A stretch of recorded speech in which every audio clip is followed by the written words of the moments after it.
15 દી થયા ને તો મારા ઘરે એક કાંઈક નાનો મોટો ઝઘડો કર્યો હોય છે. હા. તો મને એને સવારમાં 7 વાગ્યામાં ઉઠાડ્યો. મને કે ભાભી આમ બોલે છે ને ઓલા આમ બોલે છે. મેં શું કરું બોલ તારે. મને કે મારે નોકરું થઈ જવું છે. હા. મેં કીધું જો ભાઈ મારા માવતરે મને કાઢીને જ મૂક્યો એટલે આપણે એની પાસે કઈ લેવાનો હક નથી. આપણે કાઢ્યા હોય માવતરે તો આપણે એની પાસે હક માગીએ. બરોબર. તો મેં કીધું હાલ કપડાં ભેર. તો એના કપડાં મારા કપડાં મારા છોકરાના કપડાં. એના ભેગો 1.25 વર્ષનો છોકરો હતો.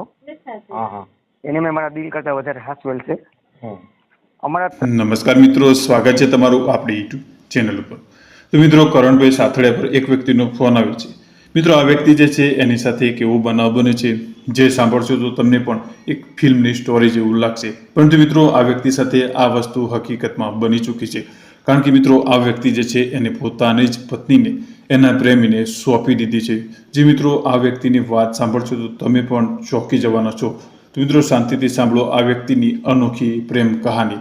મિત્રો, ખરેખર તે આવું કરવું જોઈએ કે કેમ, અને આજના જમાનાની અંદર આવા પણ લોકો છે. તો મિત્રો, આ લોકો માટે તમે કોમેન્ટ કરીને ચોક્કસથી જણાવજો કે આ ભાઈએ જે કર્યું એ સારું કર્યું કે ભૂલ કરી. તેમજ મિત્રો, ચેનલ ઉપર નવા હો તો ચેનલને હાલ સબસ્ક્રાઇબ કરી બાજુમાં આપેલું બેલ આઇકન પણ દબાવી દેજો. તમારો ફોન તો આજ 2-3 વેટિંગમાં આવ્યો. એમાં એવું છે, ઓલા 2-5 જણાની સાથે વાત ચાલુ હતી મારી. તમારા ફોન આવતા હતા. મેં કીધું આ ફ્રી થાવ પછી હું કીધું ફોન કરું ને એમ. મેં તમારો વિડીયો તો જોયો, કાંઈક આગળ જ જોયો, થોડી વાર પહેલા. હા. મેં તમારી પાસે 15 દિવસ પહેલા ટાઈમ માંગ્યો હતો. તમે મને રવિવારે બપોરે 10 થી 11 નું કીધું હતું. હા. બરોબર, યાદ છે? હા, યાદ છે. અત્યારે આ સમય એવો છે કે માણસ કોને કઈ ફસાવે, કોને ક્યારે કોની યારે શું કરે.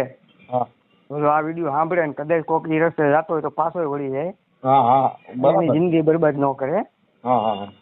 મારે આજથી 7 વર્ષ પહેલા એક એવો બનાવ બન્યો કે મારા ઘરના હતા.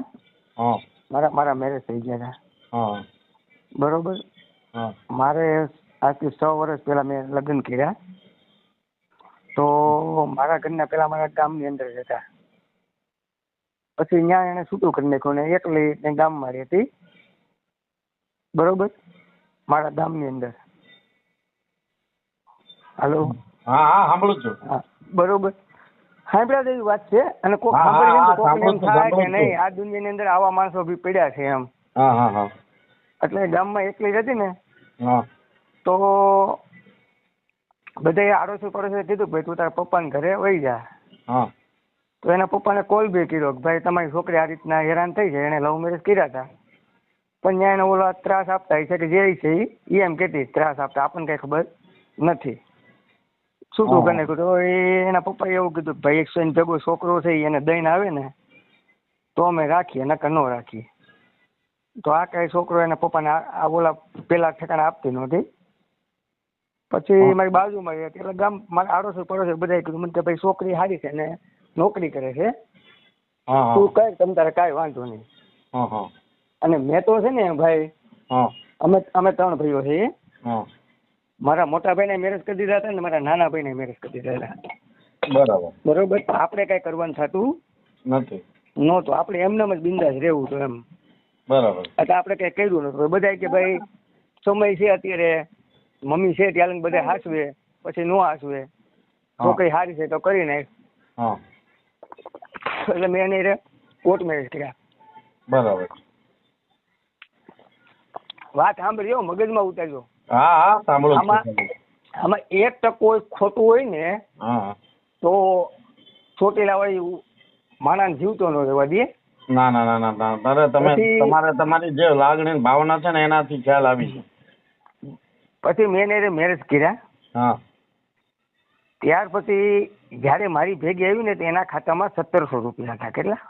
1700 રૂપિયા. પછી 10-15 દી થયા ને તો મારા ઘરે એક કાંઈક નાનો મોટો ઝઘડો કર્યો હોય છે. તો મને એને સવારમાં 7 વાગ્યામાં ઉઠાડ્યો. મને કે ભાભી આમ બોલે છે ને ઓલા આમ બોલે છે. મેં શું કરું બોલ તારે. મને કે મારે નોકરું થઈ જવું છે. મેં કીધું જો ભાઈ મારા માવતરે મને કાઢીને જ મૂક્યો એટલે આપણે એની પાસે કઈ લેવાનો હક નથી. આપણને કાઢ્યા હોય માવતરે તો આપણે એના હક માગીએ. બરોબર. તો મેં કીધું હાલ કપડાં ભેર. તો એના કપડાં મારા કપડાં, મારા છોકરાના કપડાં. એના ભેગો 6 વર્ષનો છોકરો હતો. એને મેં મારા દિલ કરતા વધારે હાચવેલ છે. અમારા 3 ના કપડાં ભરી અને મારી પાસે 2400 રૂપિયા હતા ગિન્યામાં. એ લઈને નીકળી ગયા અમે. મારા મામાના ઘરે ગયા. પછી ત્યાંથી મારા ગામમાં હું પાછો મારા દીકરા બેને મૂકીને ગામમાં આવીને મારા મોટા બાપાનું મકાન મેં ભાડે રાખ્યું. પછી ગામમાં આપણે સંબંધ બધા બહુ સારા હે. તો બધા આડું અવડું કરી આપણે આપણું ઘર ચાલુ કર્યું. ત્યાર પછી હું પોતે મકાનના કલર કામ આવે ને એના હું પોતે કોન્ટ્રાક્ટ રાખું છું. મારી પાસે 4-5 કારીગરો છે. તો મારો ધંધો ભાઈ માતાજીની દયાથી બહુ સારો ધંધો એમ. બરોબર. એટલે મેં 6 મહિનાની અંદર ઘરની અંદર તમામ વસ્તુ વહાવી દીધી એને. બરોબર. અને એ પોતે બહુ સારી રીતે રહેતી મારી. ત્યાર પછી કોરોનાનો ટાઈમ આવ્યો એટલે કોરોના સારો લાગ્યો. પછી કોરોના મેં ખાલી 1.5 મહિનો રજા રાખી હતી. બાકી તો હું કામ કરતો. તો કોરોનામાં એને એના 20,000 રૂપિયાના ખાતામાંથી ઉપાડ્યા. એ પોતે નોકરી કરતી. બરોબર છે. એટલે કોરોના પૂરો થયો એટલે એ પૈસા મેં મારા કામમાંથી પાછા એને દઈ દીધા. મેં તારા ખાતામાં પાછા મૂકી દે. બરોબર ને. મેં એની જોડે વાત કરી જો ભાઈ હું તારી કોઈ તું નોકરી કરશો એટલે પૈસાના હિસાબે હું તારે કોઈ લગ્ન કરતો નથી. તારા મમ્મી પપ્પાએ તને ના પાડતી હતી. તારે કોઈ આશરો નથી, તું મરી જવાની હતી. બાજુમાં એક માળી છે પટેલના, એને એના હાથમાંથી દવાઈ લઈ લીધી કે મરવું નથી, આ છોકરા તું કરી લે. મેં કીધું એટલે મેં તારી લગ્ન કર્યા. બરોબર. એટલે તારા પૈસાનો મને કોઈ મોહ નથી. મારે ભગવાનની દયા છે કે મહિનો પછી 30,000 રૂપિયા કામું છું. એટલે આપણે એના પૈસા કોઈ દી ઉપાડ્યા નહીં. બરોબર. ત્યાર પછી અમારા બધા સંબંધી ભેગા થયા અને અમને કાયદેસર જે અમારો હક ભાઈએ ભાગ આવતો હતો એ બધો અપાયો. પછી ત્યાર પછી અમે અમારા ઘરે રહેવા આવ્યા. હવે અમારું બહુ સારું હાલતું. તમને અમારે બેને કેવું કરતું ખબર છે કે 6 વર્ષની અંદર અમે કોઈ દી જમવા બેસી ને તો 1 વાટકામાં અમે જમતા. બરોબર. અને મેં છોકરાને એ રીતે રાખ્યો હતો કે પોતાનો છોકરો કોઈ રાખે ને એ એવો ન રાખે. એ રીતે મેં એને રાખ્યો હતો. ને અમારે 2 માણસની વાત મેં જ એને એવું કીધું હતું કે મેં આપણે કોઈ બીજી ડિલિવરી કરવી નથી. આ જે છે એને આપણે મોટો કરીને ભણાવ. છોકરો પોતે બહુ હોશિયાર છોકરો હતો. આને મેં મારે મોટો કરીને ભણાવો છે. આનું ભવિષ્ય બનાવવું છે. બરોબર. કાલ વાળી સમજતા શીખશે એને બધી ખબર પડશે કે ના ના આ માણસે મને અહીં લગીને પોગાડ્યો તો એ આપણને હાથે છે એમ. એ કાંઈ વાંધો નહીં, જેવી તમારી ઈચ્છા. હવે એમાં 5મા મહિનામાં એવું થયું કે એની ઓફિસમાં એક સાહેબ આવ્યો. પોતે આંગણવાડીમાં નોકરી કરે છે. એની ઓફિસમાં કોન્ટ્રાક્ટ બેઝ ઉપર એક છોકરો આવ્યો. છોકરાની ઉંમર તો હોય છે 40 છાપ ને. એટલે એનો સાહેબ એવો માનો એ તો નોકરી કરેલા, એને આપણે કઈ બહુ તપાસવાનું કઈ હોય નહીં. અને આપણે સવારે કામે સાંજે આવીએ. બરોબર. એટલે હવે એની હારે એને પ્રેમ થઈ ગયો છે. કોની હારે? એના સાહેબ હારે. બરોબર. એટલે 1.5 મહિનો ગયો ને એટલે આપણને અંદાજ તો આવી જ જાય ભાઈ કરણભાઈ. કારણ કે ઘરની અંદર આપણે રહેતા હોય આપણને અંદાજ તો આવી જાય. મેં કીધું હમણાં તો બહુ મોબાઈલમાં મથે છું. તો કે કાંઈ નહીં, મારે કે મેડમ છે ને થોડાક ઉંમર લાયક છે ને એને અમુક વસ્તુ નથી ફાવતી ને એનું કામ કરી દઉં છું. એટલે બેન ને મને ખબર છે કે તારા બેન કરીને એના સુપરવાઇઝર છે ને બિચારા સીધા છે ને ઉંમર લાયક છે. તો અત્યારે મોબાઈલમાં ઓછું ફાવતું ને કાંઈ વાંધો નહીં. પછી એકવાર હું કામેથી આવ્યો ને ફૂટો હતો સમજ્યા. તો જમી કાઢીને સુઈ ગયો હું. મારા દીકરા 2 કલાક જેવું એમ તો છોકરાને રમાડ્યો. એ પોતે સ્કૂલે મેં પ્રાઇવેટમાં બેઠો હતો. તો પછી સુઈ ગયો એટલે આપણે રીતે સુઈ ગયા સમજ્યા. સાડા 12 જેવો ટાઈમ થયો ને કરણભાઈ, જોજો માણસો દુનિયાની અંદર કેવા થાય છે ને એ આપણે આ એક ઉદાહરણ છે કે આપણે આપણા જીવ કરતા આપણે વધારે હાસવીએ એ આપણને કઈ દગો દે ને આ સમયમાં નક્કી નથી નહીં. તો 12:30 જેવું થયું ને એટલે મોબાઈલમાં મસ્તી એટલે હું પડખું ફરી અને સૂતો હતો. તો મારી કુદરતી નીંદર ઉડી ગઈ. હું એટલે મેં આમ જોયું ને એટલે મોબાઈલમાં ટાઈપિંગ કરે અને સાચું કહું તો મને ઇંગ્લિશ કઈ ફાવતું નથી. બરોબર. હવે એનો પાપનો ઘડો ફૂટે હોય છે ને એટલે મેં કહ્યું શું કહેશો?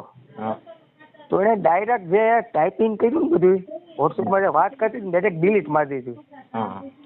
બરોબર. ડિલીટ મારી ને એ મને ખબર પડી મેં ડિલીટ મારી દીધું. મને કે કાંઈ નહીં, મારી બેન પણ વાત કરતી હતી. મેં કીધું અત્યારે 12:30 થયા. બરોબર. અને 12:30 વાગે બેનપણી વાત. તો મેં કીધું કઈ બેનપણી હતી, લાઈ મને વાત કરવા દેજો. મને કે ના ના અત્યારે થોડી વાત કરાય નહીં રે. મેં કેમ હજી તો તારી 2 મિનિટ પહેલા હજી ઓનલાઈન હતી તો મને વાત કરાય. એ કે નહીં નથી કરવી. પછી મેં બહુ સમજાવી કે જે હોય તું કે. તો 9 મહિને પછી મેં એક લાફો માર્યો. મેં કીધું સાચું કે જે હોય આ કેટલા સમયથી હું નોટિસ કરું છું તારામાં કાંઈક પરિવર્તન આવ્યું છે એમ. બરોબર. તો સવારમાં મેં વહેલી ઉઠીને રસોડામાં જઈને ટાઈપિંગ કરીશું, વાતું કરીશું મેસેજમાં. તો એને મને કીધું મારો એક ફ્રેન્ડ છે એ કે બરોબર એની જોડે કે હું વાત કરું. બરોબર. તો મેં કીધું મેં તને અત્યાર સુધીમાં હું ઘટવા દીધું, તું 12:30 વાગે તારા ફ્રેન્ડ ની હારે વાત કરી. હાલો ભાઈ, ફ્રેન્ડ સર્કલ નોકરિયાત વ્યક્તિ છે, ફ્રેન્ડ સર્કલ હોય દિવસે વાત થાય એમાં કઈ ના નહીં.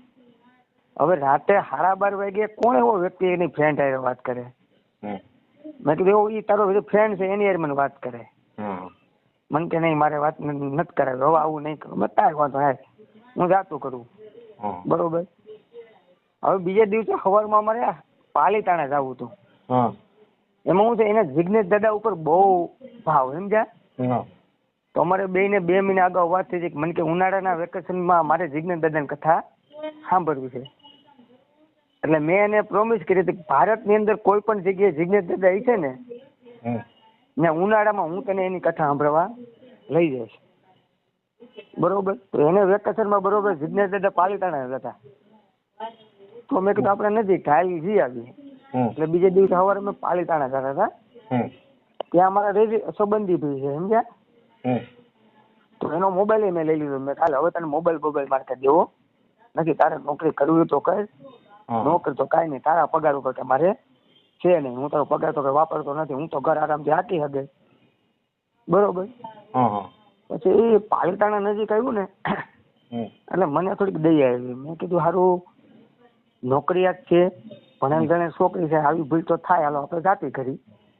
અને સંબંધીના ઘરે જાય છે તો કાલે વારે કોઈક જોવે કે આની પાસે 2 મોબાઈલ છે ને ઘરવાળા એ તો નથી, તો ઘરના નામાં કાંઈક વાત આવી છે. એટલે પાલીતાણા નજીક મેં હું તને મોબાઈલ આપી દઉં છું, પણ હવે પછી આ ભૂલ કરતી નહીં. મારું તન મન ને ધન મેં તને બધું આપી દીધું. બરોબર. તારાથી મેં એક તલભાર વાત છુપી કોઈ દી રાખી નથી. એ કે હવે આવું નહીં કરું. બરાબર. મેં કીધું કાંઈ વાંધો નહીં. એટલે મેં મોબાઈલ દઈ દીધો અને અમે પાલીતાણા 2 દી જિગ્નેશ દાદાની કથા સાંભળી. પછી બાજુમાં અમારે કાલસરી ગામ છે, મારી સિસ્ટર છે, એનો મને કોલ આવ્યો. મને કે અમે બગદાણા જાય છે તો આવો ને તમે, પાલીતાણા નજીક થાય. મેં કીધું કાંઈ વાંધો નહીં. અમે બગદાણા ગયા બીજા દિવસે 5 વાગે. એમાં મારા છોકરાને તાવ બગદાણા પૂછે ને તો બહુ તાવ આવ્યો સમજ્યા. એટલે બસનું જોવા ગયો ને તો મોબાઈલમાં ઓની અરે મેસેજમાં વાત કરતી હતી. એટલે સિસ્ટરે કીધું કે આ મોબાઈલમાં બહુ મચે, મને ફરીને કોણ છે મને કહે. મેં કીધું ભાઈ એના કાંઈક નોકરિયાતનું કામ હોય તો મસ્તી છે, જે હોય જવા દે. બરાબર. પછી અમે એવા ઘરે બી એવા બીજા દિવસે સવારમાં મારે બાજુમાં કામ ચાલુ કરવાનું સમજ્યા. ઉપર ધાબાનું કેમિકલ મારવાનું હતું. તો હું કેમિકલ મારવા ગયો ને એ સ્કૂલે વહી ગઈ 9 વાગ્યામાં. તો બરોબર વરસાદ જેવું થયું ને એટલે કેમિકલ મારવાનું મેં બંધ રાખ્યું સમજ્યા. અને હું ગયો ઘરે તો મને આવડી અચાનક એમ થયું મેં કાં મા દીકરો બે કાંઈ બાળકો બધા 10 વાગે આવે. મેં કહ્યું અત્યારમાં સ્કૂલે વહી જાય જવા દે ને. તો હું જેવો સ્કૂલે ગયો ને તો એ આંગણવાડીમાં બેઠી હતી અને મને ભારી ગઈ ને તો એને મોબાઈલ કાપી નાખ્યો અને મોઢું નીચે. મારો છોકરો રમતો હતો એટલે મેં ગાડી ઊભી રાખીને મેં મારા છોકરાને કીધું, શું કીધું બેટા? એ કે જો પપ્પા રમકડે રમું છું. એટલે ઓલું નીચે માથું રાખીને હું એમને મારે હમું ન જોયું એટલે મેં કેમ એટલે નીચે માથું રાખીને બેઠી હમું તો જો. અમારો છોકરો બોલ્યો, પપ્પા એ કે કોક છોકરાના પપ્પા મમ્મીને કયું ના ખીજાતા હતા અને મમ્મી રોતી હતી. એટલે મેં મોઢું ઊંચું કરી મેં કીધું કોણ હતું? એ કે ઓલો તેડી વાત નતો કરતો, એનો ફોન આવ્યો હતો અને એ મને ખીજાતો હતો તારા ઘરવાળાને કેમ ખબર પડી કે મેસેજમાં વાત કરવાની. મેં કીધું મેં તને કહી દીધું છે, હવે એનો ફોન આવે તારે મને વાત કરાવવાની. એ કે તમને ક્યાં માથાકૂટમાં પાડવા ને મેં એને ના પાડી દીધી. મેં કીધું ઠેક કાંઈ વાંધો નહીં, જે થયું એ સારું, હવે મેં વાત નહીં કરતી. એ કે સારું નહીં કરું. ત્યાર પછી એનું એમને ચાલુ ને ચાલુ સમજ્યા. પછી ઓલા એના જે એનો હતો સાહેબ જ એ મહિનામાં 3 વાર આવે ચેકિંગમાં સમજ્યા. હેલો સાંભળું જ છું, બોલો. હા, એ મહિનામાં 3-4 વાર ચેકિંગમાં આવે સમજ્યા. એટલે મેં અંદર ખાને તપાસ કરી કે આ સાહેબને કેટલા સમયે આવવાનું હોય એમ. તો મને એવું જાણવા મળ્યું ભાઈ એને 3 મહિનામાં એકાદી વાર જ આવવાનું હોય, કારણ કે એને 84 ગામ છે, એના બધા કેન્દ્ર રોજ એક કેન્દ્ર લેવાનું હોય એમ. એટલે મને પાકો આઈડિયા આવી ગયો કે આ માણસ જ છે. બરોબર. પછી એવું તો ધીમે ધીમે આવેલું. પછી ઓલો એને ચડાવતો ગયો તો ઘરે આવે ને, હું ઘરે આવું ને તો મારા જમવાનું ન બનાવે, મને ગાયડું દે, મારે, એવું બહુ કરે. એમાં એક દિવસ મારો છોકરો ભણીને આવ્યો તો એને ઠેસ લાગી સમજ્યા. એમાં તે દી હું ઘરે હતો એટલે એને કઈ વાત થાય નહીં, એને ખીજ સમજ્યા. તો છોકરાને ઠેસ લાગી તો છોકરાને ઠેસ લાગે આપણે સાનું રાખવાનું હોય કે મારવાનું હોય? સાનું રાખવાનું હોય ને. હા, તો એ છોકરાને ઠેસ લાગી ને એટલે એને ધોડીને 2 લાફા છોકરાને માર્યા. એટલે ઓલો ધોડી આવી મને બધ ભરી ગયો, પપ્પા મને લાગ્યું ને મમ્મી મારે છે. તો મારી પાસે આવીને છોકરાને આસક્તિ થઈ એટલે મને 1 લાફો માર્યો મેં. મેં કીધું તારે જે કરવું હોય કે ભાઈ કર્યું ભાઈ. પછી આપણો મગજ હાવ ગયો ગયો. મેં તારે જે કરવું હોય કે બરોબર. બાકી છોકરાને મેં જીવ કરતા હાઈસવો છે એને કોઈ દી કઈ કહેતી નહીં. તો એને ડાયરેક્ટ પોલીસ સ્ટેશને ફોન કર્યો. સાંભળ્યો આ દુનિયાની અંદર માણસો કેવા થાય છે. પોલીસ સ્ટેશને ફોન કરી અને કીધું કે મારો ઘરવાળો રોજ મને મારે છે અને મારી માથે કે જુલમ કરે છે. 181 ફોન કર્યો એને. મેં કીધું કાંઈ વાંધો નહીં, તારે જે કરવું હોય ભલે મને પૂરી દે બરોબર. કાયદો મેં કીધું એમને તો કઈ કોઈને પૂરશે નહીં, બધું જાણશો તો કરે. આડોશ પાડોશ બધા સાક્ષી છે. તો બરોબર 4 વાગે મારા દોસ્તનો ફોન આવ્યો ને, એને એક ઓપરેશન કરેલું હતું ને દુખાવો બહુ થયું સમજ્યા. તો હું એને જુનાગઢ પાછો લઈ ગયો, હું એનો ભાઈ 2.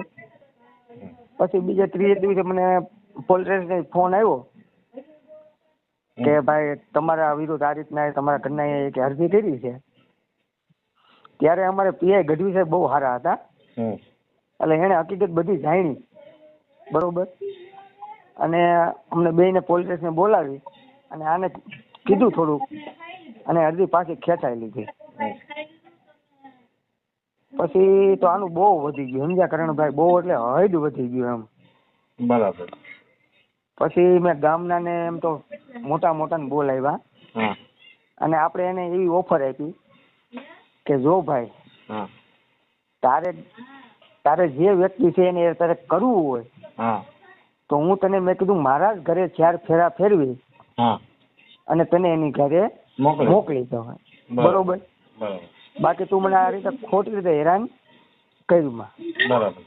તો એ કે મારે કાંઈ કોઈ કાંઈ છે નહીં. ગામના બધાને કે અમારી માટે ખોટી શંકા કરે છે.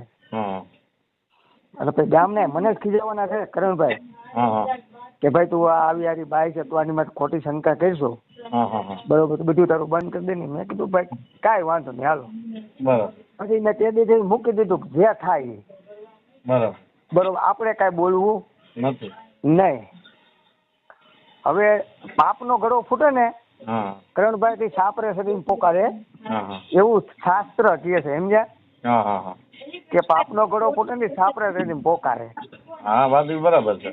એમાં હું છે ને મારો મગજ હાવ બેન્ડ મારી ગયો હતો ને હા એટલે હું ઉજ્જૈન ને ઓમકારેશ્વર ફરવા ગયો. બરાબર. ફરવા એટલે મારા મામા સુરતમાં છે ને પોતે બિલ્ડર છે હા અને બધી ઝઘડાની ખબર પડી એટલે એનો મારા મામાનો ફોન આવ્યો કે તમે 2 માણસ આવો, હા મારી 4 વ્હીલ આપું હા અને મારો ડ્રાઈવર આપું, તમે 2 માણસ ફરી આવો, તમારે 2 વિશે સમાધાન થઈ જાય. તો એ કે મારે નથી આવવું, તમારે ભાણિયાને લઈ જાઓ લઈ જાઓ. તો હું જ ગયો બરોબર. હું મારા માસીના છોકરા બધા 2-5 દી ફર્યા બધી. હા હવે હું ઘરે આવ્યો ને હા તો બીજે દિવસે કે મારે જવું સોમનાથ. બરાબર. મેં કીધું કાંઈ વાંધો નહીં, હાલ તમે તારે સોમનાથ જઈ. મને કહેવાનું, મને કે મારે તારા ભેગું આવવું નથી, મારે બેનપણી ભેગું જવું. મેં કીધું ભાઈ બેનપણી ભેગું જાવ બરોબર. પૈસા મેં કીધું જોતા હોય બરોબર તો હું તને લઈ આવી દઉં. મને કે નહીં પૈસા પડ્યા છે. મેં કીધું કાંઈ વાંધો નહીં જા. હવે માં ભગવતીની કરણભાઈ કુદરતી દયા એવી થઈ ગઈ કે મને આમ અંદાજ એવો આવી ગયો કે આ માણસ કોના ભેટી ફરવા જાય. એટલે મેં એવી પાછળ એવી હોશ ગોઠવી કે મારો એક કારીગર ટ્રેનમાં એની જોડે હતો, એને બધી મને પલ્લે પલ્લે માહિતી દીધી અને અમે 2 જણા 2 વ્હીલ લઈને જતા હતા. સોમનાથ ગયા એટલે અમે બધું એનું શૂટિંગ બુટિંગ બધું કરી લીધું. મારી સામે એ 5 કલાક 4 કલાક રહી ઓલાની હારે હાથ પકડીને ફોટા પડાવ્યા, કડે હાથ રાખીને ફોટા પડ્યા. જે એને કર્યું આપણે એવું નક્કી કીધું જો તે દી હું ધારત ને તો ના 2 ના ટાંટિયા હું ભાંગી નાખે. બરાબર. કારણ કે મારી પત્ની હતી એટલે આપણે એને બધું કરી શકીએ. બરાબર. આપણે એવું નક્કી કીધું એ માણસને આપણી ઉપર ઇન્ટરેસ્ટ નથી, એને આપણે કઈ કરાય નહીં. એટલે અમે ઘરે આવી આવ્યા. બરાબર. તો એ 8:30 ઘરે આવી. હું વિસાવદર હતો. મને ફોન કર્યો, મને કે ક્યાં છો? મેં કીધું વિસાવદર. મને કે હું થાકી ગઈ છું હાવ, તો તમે પાવભાજી લેતા આવી દો. બરાબર. મેં કીધું કાંઈ વાંધો નહીં પાવભાજી લેતો આવું. હું પાવભાજી લઈ ગયો. એને મંચુરિયન બહુ ભાવે તો એના હાટું મંચુરિયન મેં લેતો ગયો. એને ખવડાવ્યું. મેં મારા છોકરાને પૂછ્યું કેમ છે બધા ફરવાની મજા આવી સોમનાથ? કે આ પપ્પા બહુ મજા આવી. પણ છોકરો શું છે એની બીકે કઈ કહે નહીં કોણ કોણ ગયા હતા કોણ કોણ નહીં. એટલે મેં પૂછ્યું, મેં કીધું કોણ કોણ ગયા હતા પપ્પા બેટા? એટલે કે મને નહીં મમ્મીને પૂછ લ્યો નહીં. મેં કીધું ઠેક જી ગયા મજા આવી ને કે હા. તો રાતે 8:30 છે ને તો મને કે સવારે વહેલા ઉઠજો. મેં કીધું કેમ? મને કે મારે જુનાગઢ જવું. એટલે મેં કેમ તારે કે અહીંયા મીટિંગ છે? મને કે નહીં અમારે વોટર પાર્કમાં નાહવા જવું છે. મેં કીધું લે વોટર પાર્ક નવીન. મેં કીધું તો મેં મને લેતી જાય ને એટલે મને ખબર પડે વોટર પાર્ક શું કહેવાય. બાયું ભેગું ન હોય એમાં બાયું બાયું જવું છે. મેં કીધું ઠેક. પાછા અમે 3 જણા વાહે ગયા. ઈ ને કે એની બેનપણી ને એનો સાહેબ હતા. એ બધા ફોટા બોટા બધું પાડી લીધું બરોબર. તોય ઘરે બી આવ્યું તોય આપણે કઈ કીધું નહીં. પછી મેં એની ઓફિસમાં જાણ કરી. આપણી પાસે કાયદેસર બધા કોલ રેકોર્ડિંગ બધું છે કે ભાઈ આ તમારું એક નોકરિયાત, મારું આ ઘર બહુ સારું હાલે છે અને મારા ઘરની અંદર આ માણસ આવું કરે છે તો તમે આને સમજાઈ દો. વિસાવદર જાણ કરી તો મને એ બેન બિચારા એમ તો એની રીતે કીધું મને કે ભાઈ અમે સમજાઈશું. પછી મેં જુનાગઢ ગયો. હું એની મેન ઓફિસે ત્યાં ગુણવંતીબેન કરીને જે બેનને મેં વાત કરી તો એ કે કાંઈ વાંધો નહીં ભાઈ અમે આનો સોલ્વ કરી દઈએ તમને, હવે આવું નહીં કરે. મેં કીધું કાંઈ વાંધો નહીં. પછી ઓલાનો મને ફોન આવ્યો એ જો આ બેનો આઈડિયો કેવો છે કરણભાઈ, હવે વાત સ્ટાર્ટ હવે થાય છે કે આ બે, કારણ કે હું કોઈ દી કાંઈ વાકમાં નતો લે મારી હું તો છૂટું કરી શકે નહીં. જો હું કાંઈ દારૂ પીતો હોય, જુગાર રમતો હોય, એવું કાંઈ કરતો હોય તો મારે છૂટું કરી કે હું એક સીધો હાવ અને સાદો માણસ છું. બરાબર. મારામાં એક ખરાબ લક્ષણ હોય ને તો એક જ છે કે હું માવો ખાઉં છું. બરોબર. આ સિવાય આપણામાં કોઈ ખરાબ વ્યસન નથી. એટલે આને મને મારી એ સારા સવારે રહેલા આને ખબર છે કે આ માણસ કોઈ દી ક્યાંય વાકમાં આવી છે નહીં. એટલે એને બે આઈડિયો કેવો બેઠો છે જો. ઓલાનો મને ફોન આવ્યો ને સાહેબ નું. મને કે ભાઈ જે થયું એ મારી ભૂલ થઈ ગઈ. એ બી રેકોર્ડિંગ મારી પાસે છે. હા એ કે હવે આવું નહીં કરું. હા બરોબર. મેં કીધું ભલા માણા તોય કરણભાઈ આપણે એને ગાઈડ કે તુકારો કર્યો નથી. મેં કીધું તું એક સાહેબ દરજાનો માણસ હો મારો ભાઈ. હા મારું ઘર કેવું હાલતું, અમે બે માણસ કઈ રીતે રહેતા, હા એના હિસાબે મેં મારું ઘર મૂકી દીધું, મારા મા બાપને મૂકી દીધા. હા બરોબર. ને હું એને રહું છું.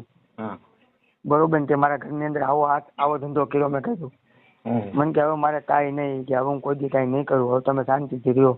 મેં કીધું મારે શાંતિ રહેવું, પછી મારે શાંતિ નથી રહેતી. મને કે એ પ્રશ્ન તમારો છે. મેં કીધું હું હજી તને પ્રેમથી કહું છું કે હજી તારે જોઈને એને કરવું હોય તો પ્રેમથી આને મને કે છૂટું કરી દે, મારો જે હિસાબ છે એ મને દઈ દે. કારણ કે હું એક મહેનત કરીને ખાવા વાળો માણસ છું. બરોબર. મારા 2.5 લાખ રૂપિયા એના ખાતામાં છે. કુલ એના ખાતામાં મેં કીધું 7 લાખ રૂપિયા પડ્યા છે. બરાબર. એ બધી એને ખબર હતી ઓલાને આના ખાતામાં કેટલા છે. એ પૈસાના હિસાબે જ એને ફસાવી એને. બરોબર. ઈ કે ભાઈ એને પૈસા તમને દેવા દે ન દે કઈ નહીં, કે મારો થોડું હાલે, કે આજ પછી હું એને ફોન નહીં કરું. બરાબર. એવું એને મારી વાત કરીને ફોન કાપી નાખ્યો. મેં તારે જોતું તમે તું લઈ જાય, એને મારે શું કરવી છે કે એ આવી કેટલાય ભેગી રેખડી છે. એટલે મને કેમ મેં હવે આ કઈ આની અરે કરે નહીં. પછી મેં એને ફોન કર્યો. મેં કહું તારે શું કરું તો હું ઘરે આવું. મને કે મારે તારી ભેગું રહેવું નથી, મારે એકલું રહેવું છે. મેં કીધું કાંઈ વાંધો નહીં. પછી મેં મારા ગામના પટેલના ભાઈ છે, બહુ ગુડ માણસ છે, એને મેં વાત કરી. મેં કીધું આમ કહે છે, મને કાલે હું આવું. બરોબર. એટલે એ પોતે ભેગા આવ્યા ને એને કીધું શું છે કે મારે આની ભેગું નથી રહેવું, મારે ગામમાં એકલું રહેવું છે. બરોબર. તો એ કે બોલો કઈ રીતે રહેવું છે. એટલે મેં કીધું ભાઈ મારા આ રીતના પૈસાની પાસે એટલા છે. હમણાં મેં એને નવી ગાડી લઈ દીધી છે એક્ટિવા. એને ખબર છે કે ખાતામાં પૈસા હતા, મેં માગ્યા ન દીધા એને મને. બરોબર. તો મેં કીધું મારા ભાઈના છોકરા પાસે મેં ઉપાડી અને હું તો ભાઈ માઈસે ભાંડોળમાં વ્યવહાર તો હોય જ બધાને. અને મારે ભગવાનની દે છે, મારા ગામમાં ગમે ત્યાં પેલા 2-5 હજાર ગમે પણ માગી આપણને કોઈ ના પાડે નહીં. કાંઈ ગામને બધાને ખબર છે કે આપણે કેવો માણસ છીએ. તો કે એ ભાઈએ કીધું ભાઈ આનો જે વ્યવહારિક પૈસા છે એ તું દઈ દે. તો એ કે એને તો મા બાપ ને બધા છે ને મારે કોઈ નથી. બરોબર. તો એ કે મારે પૈસા કઈ દેવા નથી. ગાડીના જે પૈસા છે ને એ એને હું 50,000 દઈ દઉં છું. એ કે બાકી કે બીજા પૈસા હું કઈ દેવાની નથી. બરાબર. જો મેં કીધું હકીકત તારે એકલું જ રહેવું છે. એ કે હા હું એ કે પટેલની છોકરી છું, હું થોડી ખોટું બોલું. એ કે બરાબર. મારે બીજે કરવું નથી, મારે એકલું રહેવું છે. મેં કીધું જા, મેં કીધું જાતનો વાણંદ છું. બરોબર. તમ તારે જો તારે એકલું જ રહેવું હોય તો આ બધા પૈસા લેતી જા. મારા મમ્મી ની બધા હતા ભેગા. ઘરમાંથી તારે જે વસ્તુ જોતી હોય ને તું આંગળી મૂક ને એ વસ્તુ તારી. મેં કીધું મારે ન જોઈ. બરાબર. પછી એના ભેગા એક બેન નોકરી કરે છે અમારા ગામમાં. એ બેન ને એને બોલાવ્યો. જો કે એ લોકોને ખબર હતી પણ આ સાલ હતી મારી કે એને બીજે કરવું છે એ લોકોને ખબર હતી. આ રીતે મારી પાસે છૂટું કરાવ્યું એને. બરાબર. એ કે એને એકલું રહેવું છે ને એને જોતું હોય દઈ દે. જે જોતું હોય એને લેખલ લઈ જાય. બરાબર. ભાઈ એને જે જોતું હતું ને મેં એને રિક્ષા ભરીને દીધો. બરોબર. વાસણ, ગોદડા, બરોબર, ડબલા ડબલી બધું, રસોડાનો સામાન બધો. છેલ્લે દરાવેલો લોટે મેં એને આપ્યો કે ડાયરેક્ટ તું મકાન રાખશો ભાડે તો તારે દરાવા જવું નહીં. મેં લોટ શીખે દીધું. બરોબર. અને વહી ગઈ. બીજે દિવસે એને મારી પાસે છૂટું કરી લીધું. મારી છૂટું કરવામાં 1% ઈચ્છા નહોતી. કારણ કે છોકરાને હજી કરણભાઈ દિયો ને આમ હજી છોકરાને મારા જીવ કરતા હજી વધારે પ્રેમ કરું છું. બરાબર. કારણ કે એ 1.5 વર્ષનો હતો ત્યાંથી મેં એને 6.5 પોણા 7 વર્ષનો કર્યો. અને આ કેરીની સિઝનમાં સ્કૂલે ભણવા જાય તો છોકરા બધા વાતો કરતા હોય ને કે કેરી આવી છે, કેરી છે. આવ્યો એ મારી પાસે સ્કૂલેથી. મને કે પપ્પા કેરી ખાવાનું મન થયું છે. એટલે મેં વિસાવદર ફોન કર્યો. મેં કીધું ભાઈ કેરી મળશે ક્યાં, મારે યાદમાં મિત્ર છે. મને કે હજી આપણે તો અહીં કેરી નથી આવી. મેં તો તાત્કાલિક જોતી હોય તો મને કે મોરજર મળી જાય. મોરજર આવ્યું ધારી અને ચલારાની વસારે. હું મારા દોસ્તાને લઈ અને ત્યાં ગયો. અને 350 રૂપિયાની કિલો ભાવની મેં એને આખું 3 કિલો કેરી લીધી. બરાબર એટલો આપણે એને દિલથી હા રાખ્યો એમ. ના એ તો એ તમારી એટલી ભાવના ને એટલી તમારી લાગણી કે એ છોકરો જે માગતો ને હા એ આપણે દીધેલ છે. હા અને એને આપણને હકીકતે એ છોકરા બોલતા આપણને પહેલો શબ્દ બોલતા મારે ઘરે શીખો અને પપ્પા કહેતા એ મને શીખો એટલે આપણે એને બાપથી વિશે આપણે એને રાખ્યો. બરોબર. તો એને છૂટું મારી પાસે કરાવી લીધું. બરોબર. છૂટું કરીને એ રિક્ષાભાઈ સામાન લઈ ગામમાં રહી 15 દી. બરોબર. તો ઓલારે હગાઈ કરી લીધી. બરોબર. હગાઈ કરી અને એને ઘરે વહી ગઈ. બરોબર. એને આજ 2 મહિના થયા. બરાબર. તો દુનિયાની અંદર આવા માણસો શું કામે થતા છે કે જે માણસ આપણને સાથ સહકાર આપે એની હારે જ આપણે આવો દગો કરવો એમ. આવું છે, આવું ન કરવું જોઈએ, આ વસ્તુ ન કરવી. પણ આ જે છે, આ જે તમારી આ જે વેદના જે છે ને એને રજૂ કરવી જરૂરી છે. નકર આપણે કોઈ દી કોઈને બદનામ નથી કરતા. નહીં આપણે એનું નામ નથી લીધું. બરોબર. ના એટલે મારું ઈ જ કહેવાનું છે આ આવી વાત આ તમારા પ્રેમની તમારો પવિત્ર પ્રેમ અને હું તો તમને અહીંયાથી આમ સેલ્યુટ કરું છું કે નહીં તમારા જેવા આ દુનિયામાં માણસો હોવા જોઈએ. અને જેમ સાચો પ્રેમ એ કહેવાય કે કોઈની ખુશી માટે આપણે એની પાસેથી નીકળી જવું એ સાચો પ્રેમ. બરોબર છે. બરાબર. એટલે તમને ના જ દેવો પડે, તમને સેલ્યુટ કરવા પડે. અને આ મેસેજ આપણે એટલા માટે રજૂ કરવો છે કે આવા તો ભારતભરમાં ઘણી બધી જગ્યાએ હશે અને આપણો આ એક ઓડિયો સાંભળી અને એક વ્યક્તિ અગર જો સારી રીતે વિચાર કરે અને કોઈનું ઘર બચી જાય તો એ આપણા માટે